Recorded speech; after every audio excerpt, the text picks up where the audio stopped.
સાંભળીએ. ગૌરવવંતી ગુજરાત માટે વધુ એક ગૌરવ લઈ શકાય તેવો ઇતિહાસ રચાવા જઈ રહ્યો છે. 2030માં કોમનવેલ્થ ગેમ ગુજરાતની ધરતી પર રમાવાનો નિશ્ચય થઈ ગયો છે.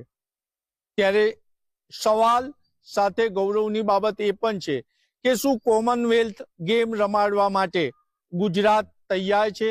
શું કોમનવેલ્થ ગેમ રમાડવા માટેના સંસાધનો ગુજરાત પાસે છે?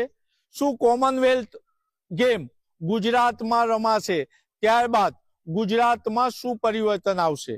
આવા તમામ પ્રશ્નોના જવાબ લેવા માટે મંતવ્ય ન્યૂઝ વડોદરા શહેરની નામાંકિત શાળામાં પહોંચ્યું છે.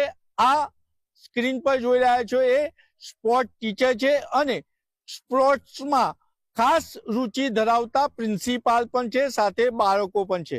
પરંતુ આપણે પહેલો સવાલ સ્પોર્ટ ટીચરને કરીશું.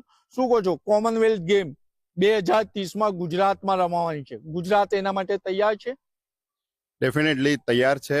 અત્યારે નવા ઇન્ફ્રાસ્ટ્રક્ચર ડેવલપ થઈ રહ્યા છે અને બહુ સારી કોમ્પિટિશન થાય ત્યાં આગળ, અને દેશ વિદેશથી અલગ અલગ પ્લેયર્સ, એથ્લેટિક્સ જે બધા સારા ઇન્ટરનેશનલ લેવલ પર કમ્પીટ કરે છે એ બધા આપણા અમદાવાદ શહેરમાં આવશે, ગુજરાતમાં આવશે અને બહુ સારી રીતે ડેવલપ થાય. અને આપણા છોકરાઓનો જે અત્યારનું જે યંગસ્ટર્સ છે એ લોકોને એ નિહાળવા મળશે કે આ લેવલની કોમ્પિટિશન, એ જોઈને એ લોકોને મોટિવેશન મળશે, એ લોકો ઇન્સ્પાયર થશે કે અમે બી આ લેવલનું કોમ્પિટિશનમાં પાર્ટિસિપેટ કરીએ અને એક કમ્યુનિટી બિલ્ડઅપ થશે એના થકી. તો ડેફિનેટલી એ બહુ સારી અને બહુ ગૌરવની વાત છે આપણા ગુજરાત માટે. અને આપણા નરેન્દ્ર મોદી સાહેબ જે પીએમ સર છે એમનો વિઝન સાથે અલાઇન કરીને બધા એઝ અ ટીમ, બધી સ્કૂલ્સ, ગવર્મેન્ટ બધા સાથે એઝ અ સ્પોર્ટ્સ ડિપાર્ટમેન્ટ આપણું જે છે ગવર્મેન્ટનું, એ બધા સાથે મળીને ઇન્ફ્રાસ્ટ્રક્ચર પ્લસ ફેસિલિટીઝ એમને જે જોઈએ, એના જે સાધનો જોઈએ એ બધા જ તૈયાર બહુ સારી રીતે કરી રહ્યા છે.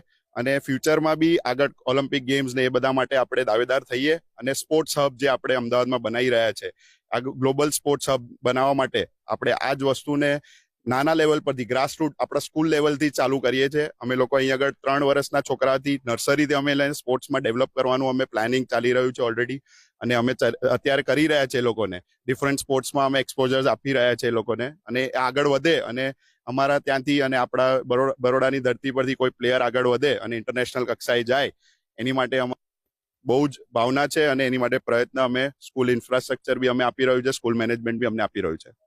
મહત્વની બાબત એવું છે કે કોમનવેલ્થ ગેમમાં અનેક જાતની રમતો રમાવાની છે. તો એના માટે ખાસ સરકારે કયા સેન્ટરો ઉભા કરવા પડશે, કેવા સ્પોર્ટ્સ કોમ્પ્લેક્સ ઉભા કરવા પડશે? એની માટે સ્પોર્ટ્સ કોમ્પ્લેક્સીસ દરેક ડિસ્ટ્રિક્ટ, દરેક જિલ્લા વાઇઝ એ લોકો ઉભા કરી રહ્યા છે ઓલરેડી. અને ઘણા બધા, જેમ કે તમને ખબર હોય તો સમા સ્પોર્ટ્સ કોમ્પ્લેક્સ છે, માંજલપુર છે, આપણા બરોડા લેવલ પર તો છે જ ઘણા સારા કોમ્પ્લેક્સીસ. અને એને મેન્ટેન કરીને સારી ફેસિલિટીઝ આપીને જે નજીકના એરિયાના છોકરાઓ છે એ લોકો રેગ્યુલર સવારે સાંજે પ્રેક્ટિસ કરવા જાય છે. ડીએલએસએસ સ્કૂલ્સ એ લોકોની ચાલે છે, સ્પોર્ટ્સ લેવલની એ લોકોની સ્કૂલ્સ ચાલે છે. સ્પોન્સરશિપ આપી રહ્યા છે, એ લોકોને સ્કોલરશિપ આપે છે છોકરાઓને, અને એ લોકોને બહુ સારી રીતે પ્રોત્સાહન આપી રહ્યું છે. મેડમ સાથે વાત કરીશું. મેડમ, શું કહેશો, કોમનવેલ્થ ગેમ ગુજરાતમાં રમાવાથી ગુજરાતમાં શું બદલાવ આવશે? गुजरात में ये बदलाव आएगा कि बहुत सारे स्पोर्ट्स कॉम्प्लेक्सेस और आ जाएंगे, क्योंकि नेचुरली हमें ऐसे वर्ल्ड क्लास स्पोर्ट्स पर्सन बनाने हैं.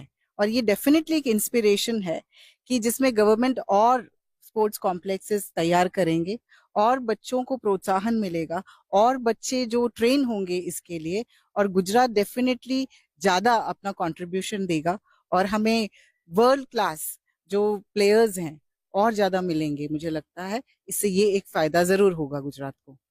મેડમ, આપ એવું માનો છો કે ગુજરાતમાં અને એમાં પણ ખાસ કરીને વડોદરામાં ક્રિકેટ પ્લેયર ઉભા થયા?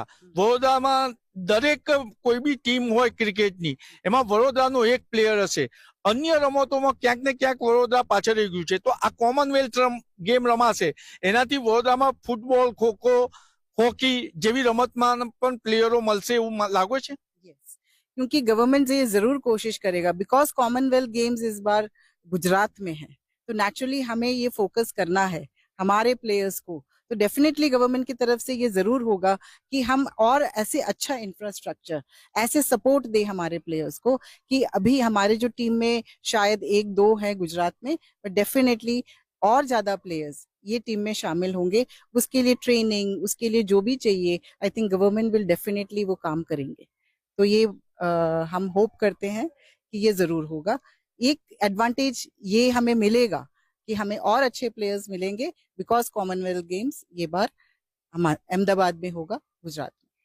આપણે સરને છેલ્લો સવાલ પૂછીએ, શું કહેશો? કોમનવેલ્થ ગેમ ગુજરાતમાં રમાશે તો ક્યાંક ને ક્યાંક સરકાર પર આર્થિક ભારણ પર પડશે, આને કેવી રીતના જોઈ રહ્યા છો?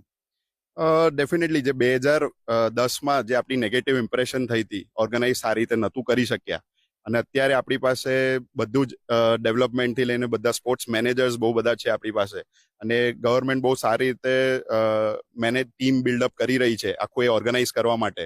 અને એને જે રીતે અત્યારે ઇન્ફ્રાસ્ટ્રક્ચરને ડેવલપ થાય છે એ જ વસ્તુ જે લોકલ પીપલ માટે યુઝ થશે, અને એ લોકો ટ્રેનિંગ્સ લેશે વર્લ્ડ ક્લાસ ફેસિલિટીઝમાં, તો એ રિકવર પણ થઈ જશે એ લોકોથી. અને ડેફિનેટલી એ બંને વાઇસા વર્સા છે, બંને માટે કોમન છે કે પ્લેયર્સ અને અમદાવાદના લોકલ પ્લેયર્સ, ગુજરાતના પ્લેયર્સ જે ત્યાં જઈને રમી શકે, અને એની સાથે જે ભારણ છે એમનું એ રીતે કમ્પેન્સેટ થઈ જશે ફ્યુચરમાં. એટલે આ હતા વડોદરાના સ્પોર્ટ્સ ટીચર અને મેડમનું મંતવ્ય. અને આ સ્કૂલનું એક પ્રશાસન નિયમ છે કે બાળકોનું નિવેદન લેતા પહેલા તેની વાલીની મંજૂરી લેવી પડે. વાલીની મંજૂરી નથી એટલે બાળકોનું ઓફિશિયલ નિવેદન નથી લીધું, પરંતુ બાળકોમાં એક અનેરો રોમાંચ છે. અને ઓફ કેમેરા બાળકો કહી રહ્યા છે કે અમારા માટે ગૌરવવતી ક્ષણ છે કે અમે કોમનવેલ્થ ગેમ જોઈ શકીશું. અને કેટલાક બાળકો મનમાં એવી ઈચ્છા પણ રાખી રહ્યા છે કે જ્યારે કોમનવેલ્થ ગેમ ગુજરાતમાં રમાય ત્યારે ગુજરાત સરકારે ખાસ એવી કોઈ વ્યવસ્થા ઊભી કરવી જોઈએ કે જે કોમનવેલ્થ ગેમ જવા માટે શાળા મંજૂરી આપે કે શાળાઓ જ કોમનવેલ્થ ગેમ જોવાનું આયોજન કરે. સરકારે બાળકોની નિવેદન તરફ પણ ધ્યાન આપવું પડશે. એટલે કહી શકાય કે કોમનવેલ્થ ગેમ ગૌરવવંતી ગુજરાતમાં રમાવાનું છે, તેનું ગૌરવ બાળકોથી માંડી અને તમામ લોકો લઈ રહ્યા છે. કેમેરામેન મિલિંદ મેલે સાથે નિલેશ બ્રહ્મભટ્ટ, મંતવ્ય ન્યૂઝ, વડોદરા. ત્યારે આ જ મુદ્દે હવે રાજકોટ